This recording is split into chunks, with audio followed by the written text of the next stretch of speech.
Assalamualaikum warahmatullahi wabarakatuh. Bismillahirrahmanirrahim. Alhamdulillahirabbil alamin. Allahumma salli wa sallim wa barik ala sayyidina Muhammadin wa ala alihi wa ashabihi ajma'in. Amma ba'du.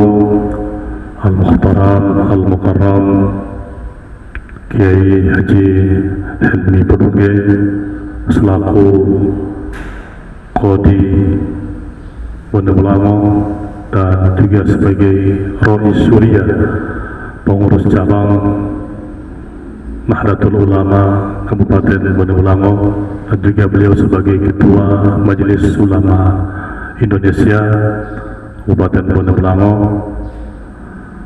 Alhamdulillah beliau bisa mempersamai kita pada sore hari ini dalam rangkaian kita mengikuti rangkaian acara dari sahabat-sahabat Gerakan Pemuda Ansor. Yang kami hormati sahabat-sahabat pengurus Ketua Gerakan Pemuda Ansor cabang Kota Gorontalo, pengurus Gerakan Pemuda Ansor Kabupaten Wonobolango, dari pengurus, dari pimpinan belajar Nahdlatul Ulama, IPMU, IPPNU, ibu-ibu muslimat NU Kabupaten Wonobolango, sahabat-sahabat dari media NU online, hadirin wal hadirat, para pengurus cabang NU yang alhamdulillah sempat hadir pada sore hari ini. Puji syukur sama-sama kita panjatkan kehadirat Allah Subhanahu wa taala karena pada sore hari ini kita masih diberikan kesehatan, kekuatan, teristimewa, keikhlasan hati kita untuk bersama-sama hadir dalam kegiatan pada sore hari ini.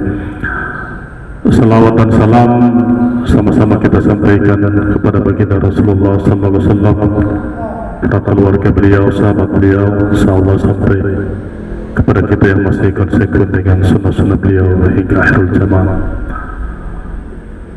Bapak Kiai Hilmi Pedungge selaku Rois Surya PCNU dan seluruh hadirin yang kami hormati, sebelum kita akan melaksanakan doa bersama dalam rangka haul daripada pendiri Nahdlatul Ulama Kiai Haji Hasyim Asy'ari pada sore hari ini yang dirangkaikan dengan hari lahir Gerakan Pemuda Ansor oleh PCGP Ansor Kabupaten Wonobolango, maka kita sama-sama akan mendengarkan manaqib ataupun sejarah daripada NU dan juga Mbah Hasyim Asy'ari atau Kiai Haji Hasyim Asy'ari sebagai Rois Akbar Nahdlatul Ulama. Untuk itu kami mohon kesediaan dari beliau Bapak Qadi juga sebagai Rois Surya PCNU untuk bisa memberikan sedikit tentang manaqib daripada Mbah Hasyim Asy'ari dan juga sedikit gambaran tentang keilmuan yang dibawa oleh beliau, dan insyaallah kita akan lanjutkan dengan doa dan tahlil bersama. Untuk itu kepada beliau kami persilakan.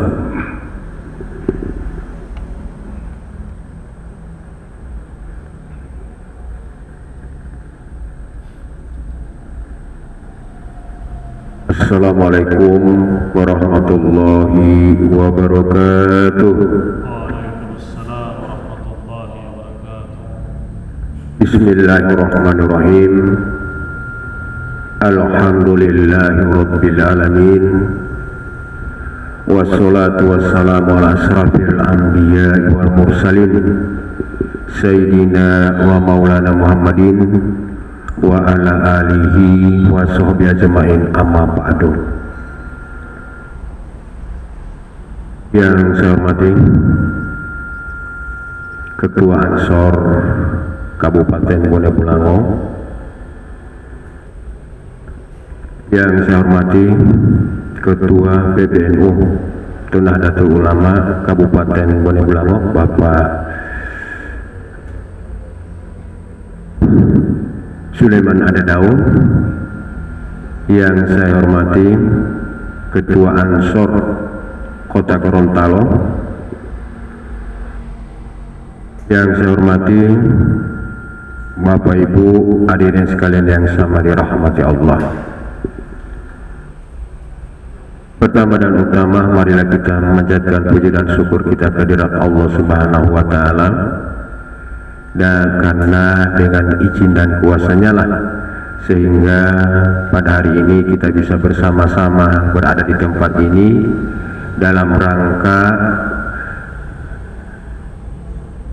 tahlil dan doa untuk Hadratus Syekh Kiai Hasyim Asy'ari.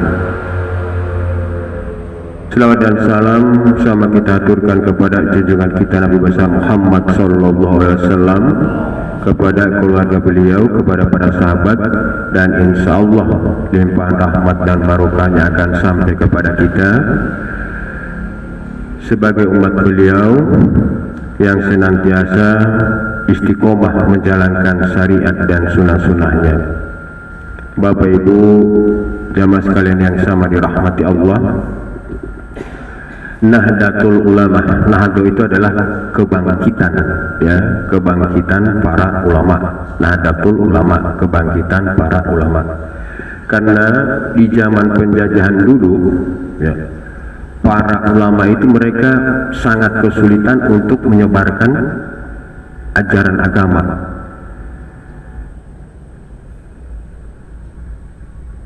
Setiap ada kerumunan pasti langsung datang orang Belanda untuk membubarkan, sehingga para ulama itu mereka tidak punya kesempatan yang leluasa untuk menyebarkan agama.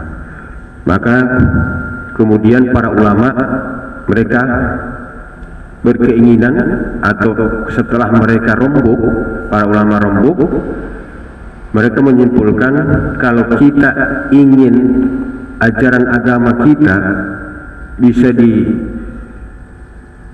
bisa berluaskan di daerah kita ini, maka kita harus yang pertama itu harus aman, nah, harus aman.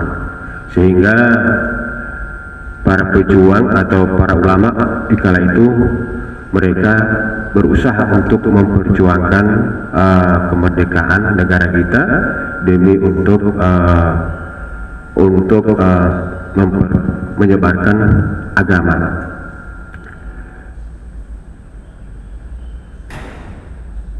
Sebelum dibentuk atau didirikan Nahdlatul Ulama, memang sudah ada Nahdlatul Wathon, ya, sudah ada Nahdlatul Wathon. Dan amalia kita yang sekarang kita amalkan itu memang sudah dari dulu, ya, memang sudah dari dulu itu sudah ada, ya, kayak tahlilan, ya, baca maulid itu memang sudah dari dulu sebelum dibentuknya Nahdlatul Ulama, memang sudah ada, ya. Bahkan di zaman itu,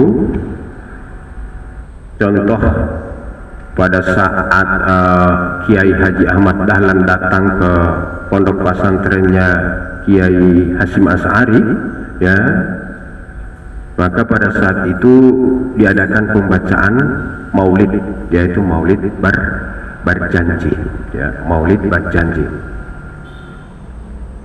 Nah, dan yang kita ketahui bahwa diantaranya pendiri Nahdlatul Ulama itu adalah Kiai Muhammad Hasyim Asy'ari. Kiai Hasyim Asy'ari, beliau adalah kakeknya adalah seorang ulama, ayahnya juga adalah ulama, ya. Kakeknya adalah Kiai Usman, ya, Kiai Usman, pengasuh atau pendiri pondok pesantren Gedang, ya. Lalu ayahnya adalah Kiai Asy'ari, ya, Kiai Asy'ari, pendiri pondok pesantren Asy'ari di desa Keras, ya. Nah, Kiai Hasyim beliau dilahirkan di pondok pesantren Gedang, yaitu di pondok pesantren kakeknya, ya, kakeknya. Tahun 1875 ya, beliau dilahirkan. Kalau silsilah ya, nasabnya Kiai Hasim dari jalur ayah, nasabnya berhubungan dengan Maulana Ishaq, ya, Maulana Ishaq sampai kepada Imam Ja'far Shadiq bin Muhammad Bakir. Berarti kalau mau dilihat dari silsilah nasabnya dari ayah, bahwa Kiai Hasim itu beliau masih masuk ahlul bait, ya. Maulana Ishaq sampai kepada Imam Ja'far. Imam Ja'far anaknya dari Imam Muhammad Bakir. Muhammad Bakir itu adalah putranya Zainal Abidin. Zainal Abidin adalah anak dari Husain. Husain adalah putra dari Sayyidina Ali. Berarti masih nasabnya masih bisa dibilang masih ada turunan Nabi, ya. Nah, kalau dari jalur ibu, ya, dari jalur ibu Kiai Hasim itu nasabnya sampai kepada Joko Tingkir, ya, Joko Tingkir. Joko Tingkir kan turunan dari raja atau Brawijaya, kerajaan Majapahit, ya, kerajaan Majapahit. Nah, berarti kalau mau dilihat dari silsilah ibu, istilahnya masih orang ningrat, ya, ningrat, orang-orang yang terhormat. Kiai Hasim, ya, Kiai Hasim sejak kecil beliau sudah dididik dengan dasar-dasar agama melalui kakek dan juga ayah dan ibunya, ya, sudah sejak kecil. Bahkan pada saat beliau berumur 6 tahun, ya, ketika Kiai Hasim berumur 6 tahun, ayahnya pindah ke desa Keras, ya, ayahnya pindah ke desa Keras untuk menyebarkan agama di desa itu. Maka kemudian beliau dikasih oleh kepala desa sebidang tanah, ya, sebidang tanah. Beliau bangun rumah, masjid dan juga pondok, ya, pondok. Dari kecil Kiai Hasim beliau sudah menyaksikan langsung bagaimana cara ayahnya mendidik para santri, ya, mendidik para santri. Dan Kiai Hasim pun beliau bisa menyatu dengan para santri yang hidup mereka itu sederhana dan selalu dengan kebersamaan. Karena santri itu namanya, kalau orang yang nyantri itu, ya, kalau istilah makan itu ya apa adanya lah, ya. Walaupun mereka hidup sederhana, tapi mereka tetap bersama-sama, ya. Dan ini yang berpengaruh terhadap perkembangan, ya, perkembangan dan pembentukan wataknya Kiai Hasim. Di zaman kecilnya beliau, sejak beliau kecil itu memang sudah terlihat tanda-tanda untuk bisa menjadi seorang pemimpin, ya, dari Kiai Hasim. Karena teman-temannya itu senang berteman dengan beliau, karena Kiai Hasim itu beliau mempunyai sifat, ya, suka menolong dan melindungi sesama. Bahkan kalau pada saat mereka bermain, maka yang jadi penengahnya itu adalah Kiai Hasim. Kalau ada temannya yang melakukan pelanggaran, ya, melakukan pelanggaran permainan, maka langsung ditegur oleh Kiai Hasim, ya, Kiai Hasim. Bahkan, dan Kiai Hasim itu adalah orang yang sangat cerdas, anak yang sangat cerdas. Beliau adalah anak yang aktif, ya, aktif. Sejak kecil beliau sudah dibimbing oleh kakeknya agar beliau bisa hidup mandiri. Makanya pada saat beliau selain beliau menuntut ilmu, ya, belajar dari para kiai, ya, dari para kiai yang berada di daerah beliau. Beliau juga bertani, ya, bertani dan juga berdagang. Ya, itu yang sudah dilakukan oleh Kiai Hasim dari kecil. Dan hasilnya itu beliau gunakan untuk membeli kitab. Ya, hasilnya itu beliau gunakan untuk membeli kitab.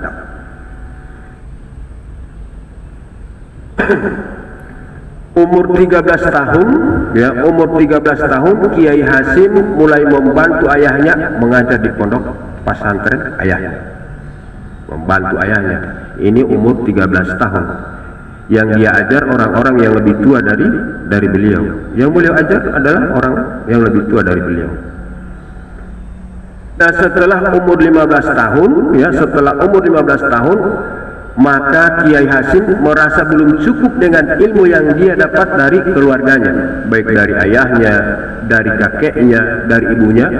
Nah, beliau merasa belum cukup. Maka beliau meminta izin kepada kedua orang tuanya untuk meninggalkan pondok, ya, pondok ayahnya, dan harus pergi ke tempat lain untuk belajar ilmu, menambah ilmu. Nah, beliau kan pernah belajar ke Langitan, pondok pesantren Langitan, ya, di Probolinggo, ya, Probolinggo. Bahkan beliau sampai ke Bangkalan, Madura, ya, pondok pesantrennya Kiai Holil Bangkalan. Dan itu adalah guru utamanya Kiai Hasim saat itu, Kiai Holil Bangkalan. Karena Kiai Holil selain seorang ulama karismatik, beliau juga dianggap adalah waliullah, ya, beliau adalah seorang wali di zamannya beliau. Nah, di pondok pesantrennya Kiai Holil ini beliau sama-sama belajar di pondok pesantrennya Kiai Holil dengan Kiai Haji Ahmad Dahlan, ya, sama-sama belajar di pondok pesantrennya Kiai Holil Bangkalan. Tapi pernah pada suatu hari Kiai Hasim beliau melihat Kiai Holil Bangkalan sedang duduk dan beliau melihat bahwa terlihat dari wajah Kiai Holil itu beliau sedang sedih, ya, sedang sedih. Maka Kiai Hasim beliau berusaha memberanikan diri mendekati Kiai Holil, dan beliau bertanya kepada sang Kiai, kira-kira apa yang sedang dipikirkan Pak Kiai, apa yang sedang membuat Pak Kiai sedih. Lalu maka dijawab sama Kiai Holil, yang membuat saya sedih, cincin istri saya jatuh ke dalam WC. Cincin istri saya jatuh ke dalam WC. Maka Kiai Hasim langsung berkata kepada Kiai Holil, apakah Pak Kiai tidak boleh beli cincin baru? Ya. Kata Pak Kiai, masalah itu adalah cincin istri saya, bukan pemberian saya, tapi cincin istri saya. Dan istri saya maunya agar cincin itu harus kembali lagi. Nah, akhirnya Kiai Holil Bangkalan jadi bingung. Ini masuk ke dalam WC, siapa yang mau ngambil cincin di dalam WC? Akhirnya karena saking tawadunya Kiai Hasim terhadap sang guru dan takjimnya kepada sang guru, maka Kiai Hasim berkata kepada sang guru, saya yang akan mencari cincin itu di dalam WC. Akhirnya dibongkar. Kiai Hasim yang langsung turun ke dalam situ, kemudian langsung dicari. Alhamdulillah ketemu cincinnya. Nah, setelah dicuci, kasih bersih, ya, dicuci, setelah dibersihkan, kemudian diserahkan kepada Kiai Holil Bangkalan. Maka saat itu Kiai Holil Bangkalan merasa senang, ya, gembira, karena cincinnya sudah kembali. Mulai sejak itu kedekatan Kiai Holil Bangkalan dengan Kiai Hasim. Ya. Pada saat Kiai Hasim, ketika beliau didorong oleh sahabat-sahabat beliau parokia yang lain, bahkan ada juga yang santri-santri beliau untuk mendirikan Nahdlatul Ulama. Ya. Setelah diajukan untuk pembentukan Nahdlatul Ulama itu, belum saat itu juga langsung dibentuk, ya. Belum saat itu juga langsung dibentuk. Kenapa? Karena Kiai Hasim masih belum, istilahnya masih agak bimbang, masih ragu, ya, masih ragu. Akhirnya guru beliau Kiai Holil Bangkalan yang berada di Madura sana tahu keadaan yang sedang dihadapi oleh Kiai Hasim. Sekalipun jaraknya jauh, tapi sang guru tahu bagaimana keadaan murid saat itu, sang murid saat itu. Maka yang pertama dikirim itu tasbih, ya. Yang pertama dikirim pertama dikirim oleh Kiai Holil Bangkalan itu adalah tasbih. Ya, maka kemudian yang terakhir yang dikirim itu adalah tongkat, ya. Tongkat.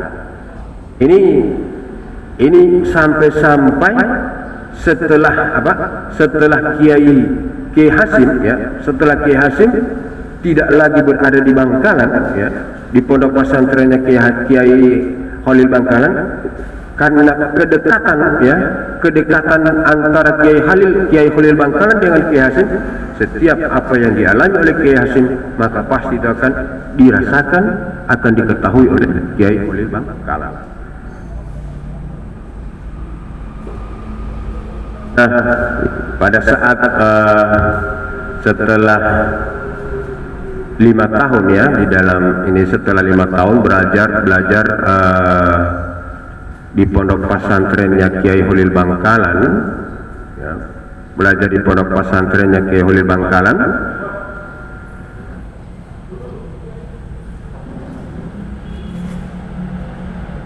maka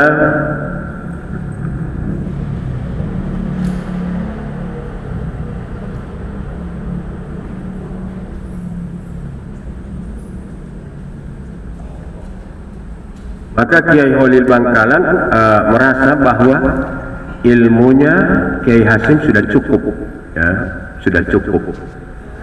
Nah, pada saat itu Kiai Holil Bangkalan memberikan kitab, ya, memberikan kitab kepada Kiai Hasim, ya, memberikan kitab kepada Kiai Hasim. Kemudian Kiai Holil Bangkalan katakan, bawa kitab ini kepada Kiai Soledara Semarang, ya, bawa kepada Kiai Soledara, bacakan kitab ini di depan Kiai Soledara. Dengan kata lain, pada saat itu Kiai Holil secara tidak langsung mengatakan kepada Kiai Hasim, setelah ini kau pergi ke Semarang untuk belajar dari Kiai Soledara, ya, Kiai Soledara. Kemudian setelah belajar dari Kiai Soledara, beliau belajar ke Kiai Yakub, ya. Kiai Yakub itu beliau adalah ahli nahsor, ya, ahli nahsor.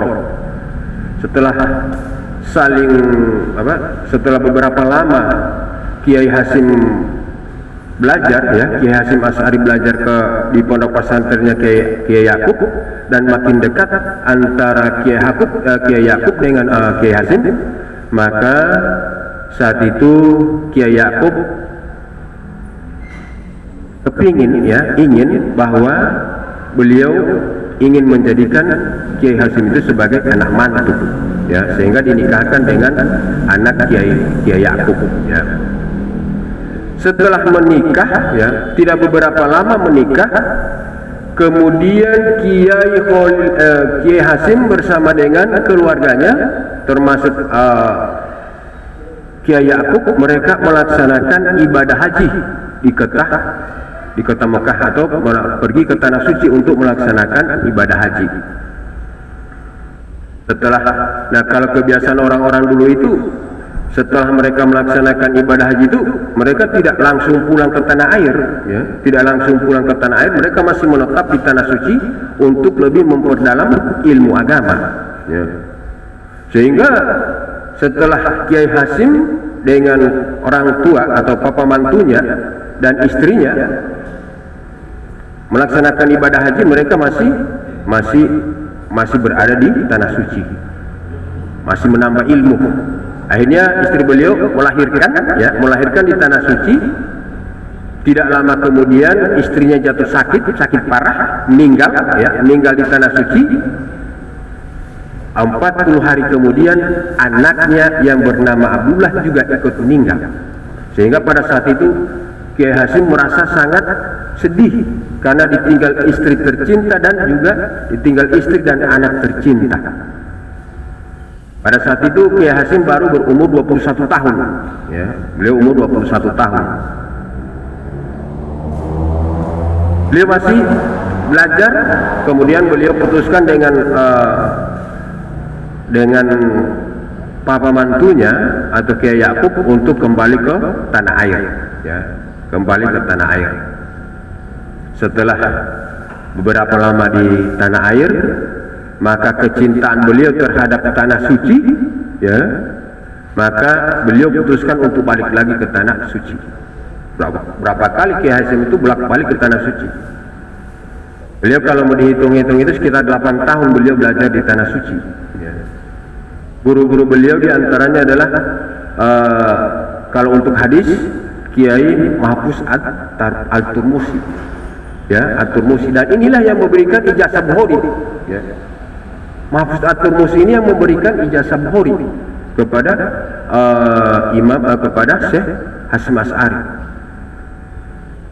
Pada saat itu yang mempunyai ijazah Bukhari hanya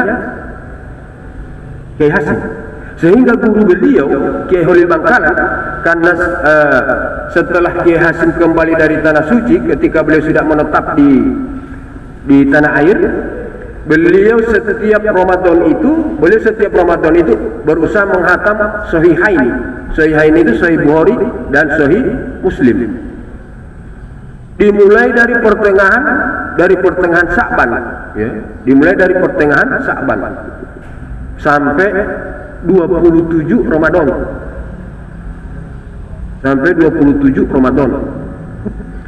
Nah, yang menjadi murid-murid beliau yang datang pada setiap pengajiannya Kiai Hasyim setiap Ramadan itu, hampir semua kiai-kiai yang ada di tanah Jawa itu datang ke pondok pesantren Tebu Ireng.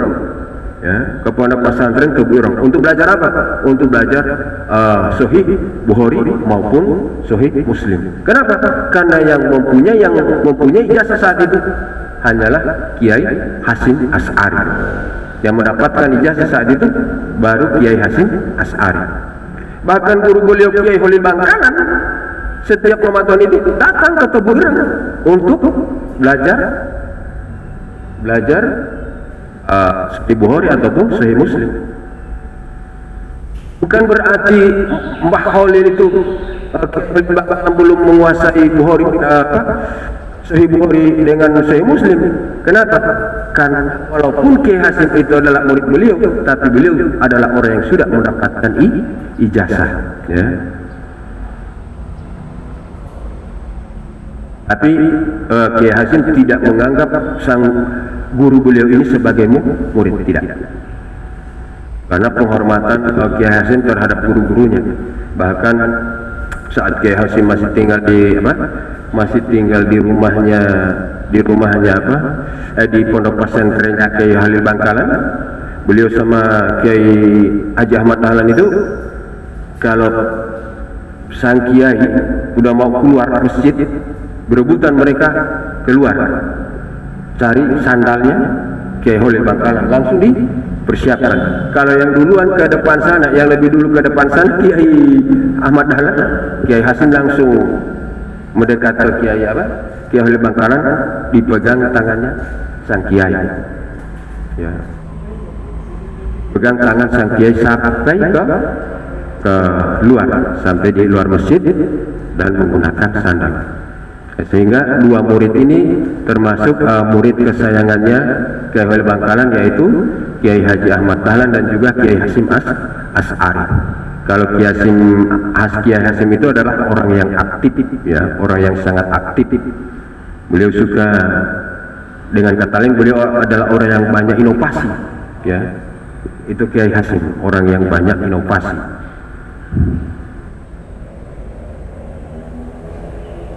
Bahkan beliau itu banyak murid-murid beliau yang ikut berjuang untuk memperjuangkan kemerdekaan, ya. Karena bahkan di Tebuireng itu dijadikan pusat pelatihan, untuk santri-santri yang ingin yang ingin berjuang untuk bangsa dan negara. Akan memang ya, kalau orang-orang NU ya memang dari dulu, dari zaman bahkan sebelum zamannya Kiai Hasim, kalau ada santri-santri yang mau berperang masih mau dikasih mandi dulu, mau dikasih air dulu, ya kalau di Gorontalo kan mandi kabak. Gitu juga di zaman Kiai Hasim, santri-santri yang mau turun ke medan pertempuran dikasih air dulu, lalu dikasih mandi dulu. Oh, kalau sekarang ini bilang sekabal duluan, ya, sekabal duluan. Karena sekarang tidak ada lagi perang. Kalau dulu, ya, kalau sekarang mah sekabal duluan. Bahkan para pejuang itu banyak yang datang untuk meminta fatwa kepada Kiai Hasim. Contohnya Bung Tomo, ya. Bahkan Presiden Soekarno pun datang mengirim utusan untuk meminta fatwa, ya. Begitu juga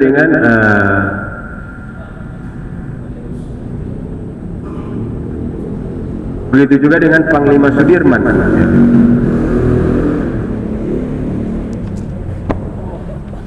Kedua tipe polis, jadi dulu tipe hati.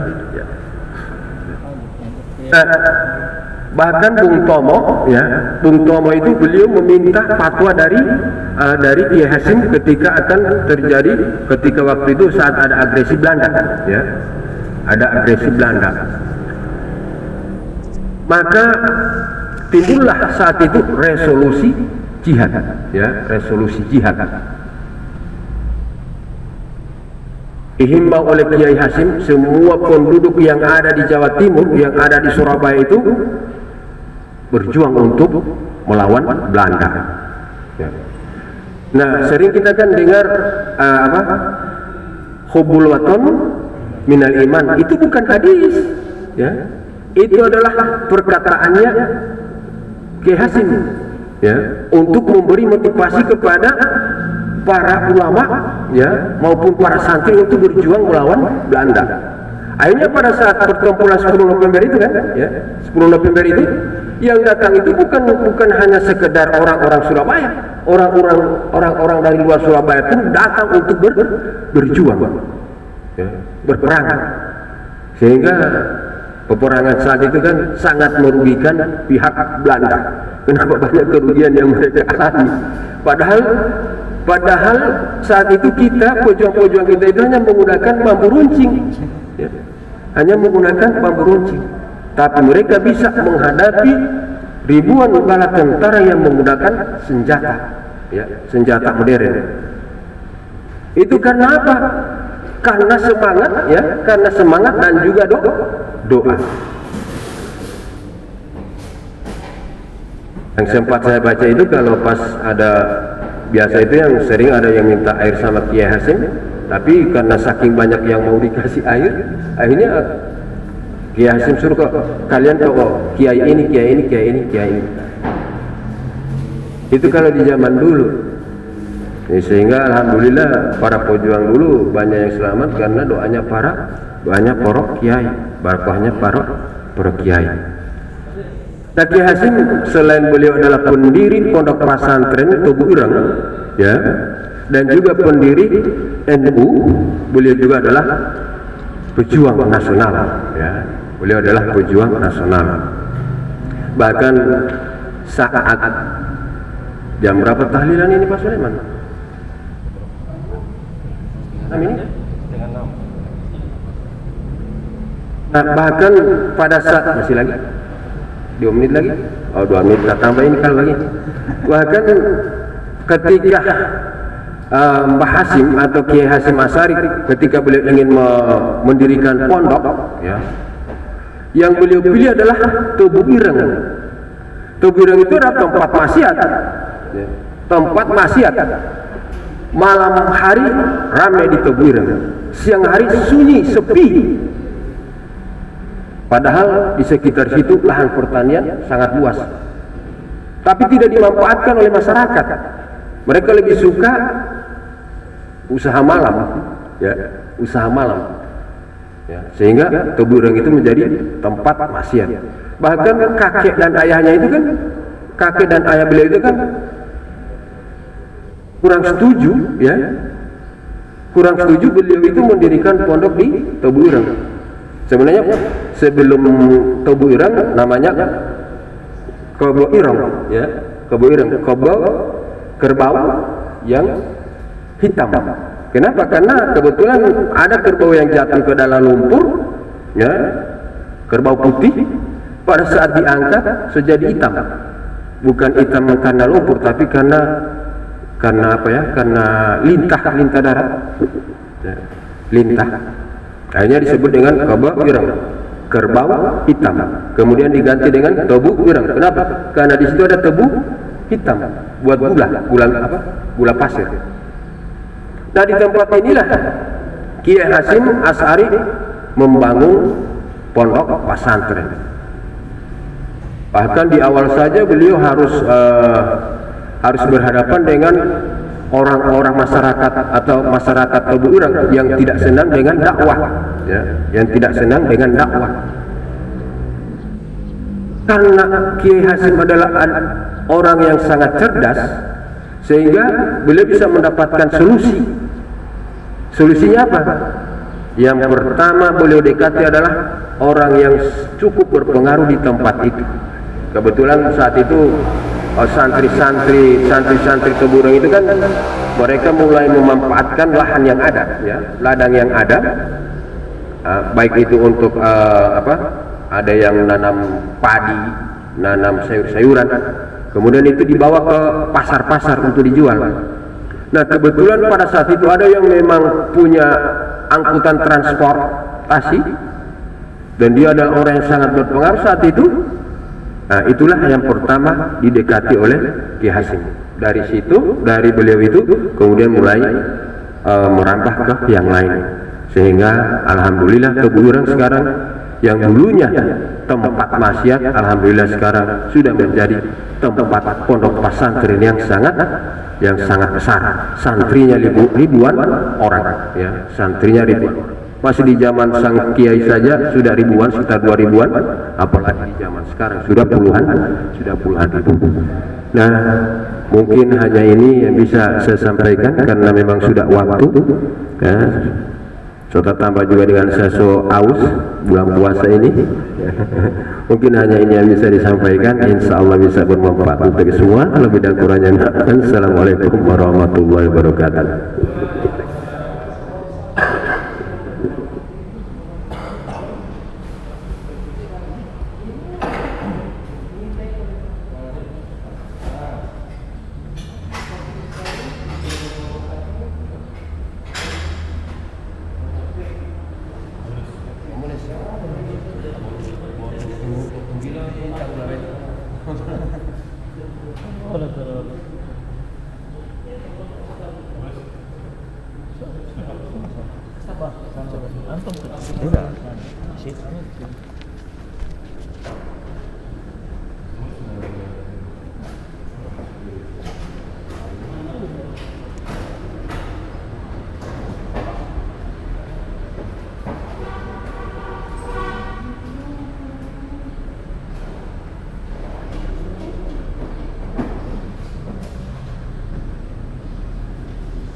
صراط الذين أنعمت عليهم غير المغضوب عليهم ولا الضالين آمين.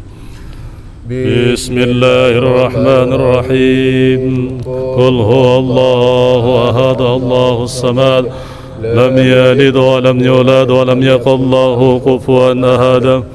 بسم الله الرحمن الرحيم قل هو الله أحد الله الصمد لم يلد ولم يولد ولم يكن له كفوا أحد بسم الله الرحمن الرحيم قل هو الله أحد الله الصمد لم يلد ولم يولد ولم يكن له كفوا أحد لا إله إلا الله والله أكبر بسم الله الرحمن الرحيم قل أعوذ برب الفلق من شر ما خلق ومن شر غاسق إذا وقب ومن شر النفاثات في العقد ومن شر حاسد إذا حسد لا إله إلا الله والله أكبر بسم الله الرحمن الرحيم قل أعوذ برب الناس ملك الناس إله الناس من شر الوسواس الخناس الذي يوسوس في صدور الناس من الجنة والناس لا إله إلا الله والله أكبر بسم الله الرحمن الرحيم الحمد لله رب العالمين الرحمن الرحيم مالك يوم الدين إياك نعبد وإياك نستعين اهدنا الصراط المستقيم صراط الذين أنعمت عليهم غير المغضوب عليهم ولا الضالين آمين بسم الله الرحمن الرحيم ألف لام ميم ذلك الكتاب لا ريب فيه هدى للمتقين الذين يؤمنون بالغيب ويقيمون الصلاة ومما رزقناهم ينفقون والذين يؤمنون بما أنزل إليك وما أنزل من قبلك وبالآخرة هم يوقنون أولئك على هدى من ربهم وأولئك هم المفلحون وإلهكم إله واحد لا إله إلا هو الرحمن الرحيم الله لا إله إلا هو الحي القيوم لا تأخذه سنة ولا نوم له ما في السماوات وما في الأرض من ذا الذي يشفع عنده إلا بإذنه يعلم ما بين أيديهم وما خلفهم ولا يحيطون بشيء من علمه إلا بما شاء وسع كرسيه السماوات والأرض ولا يؤوده حفظهما وهو العلي العظيم لا إكراه في الدين قد تبين الرشد من الغي فمن يكفر بالطاغوت ويؤمن بالله فقد استمسك بالعروة الوثقى لا انفصام لها والله السميع العليم الله ولي الذين آمنوا يخرجهم من الظلمات إلى النور والذين كفروا أولياءهم الطاغوت يخرجونهم من النور إلى الظلمات أولئك أصحاب النار هم فيها خالدون لله ما في السماوات وما في الأرض إن تبدوا ما في أنفسكم أو تخفوا يحاسبكم به الله فيغفر لمن يشاء ويعذب من يشاء الله على كل شيء قدير آمن الرسول بما أنزل إليه من ربه والمؤمنون كلنا آمن بالله وملائكته وكتبه ورسله لا نفرق بين أحد من رسله وقالوا سمعنا وأطعنا غفرانك ربنا وإليك المصير لا يكلف الله نفسا إلا وسعها لها ما كسبت وعليها ما كسبت ربنا لا تؤاخذنا إن نسينا أو أخطأنا ربنا ولا تحمل علينا إسرا كما حملته على الذين من قبلنا ربنا ولا تحملنا ما لا طاقة لنا به واعف عنا واغفر لنا وارحمنا واعف عنا واغفر لنا وارحمنا واعف عنا واغفر لنا وارحمنا أنت مولانا فانصرنا على القوم الكافرين ارحمنا يا أرحم الراحمين ارحمنا يا أرحم الراحمين ارحمنا يا أرحم الراحمين ورحمة الله وبركاته عليكم أهل البيت إنه حميد مجيد إنما يريد الله لتذكروا البيت طاهركم تطهيرا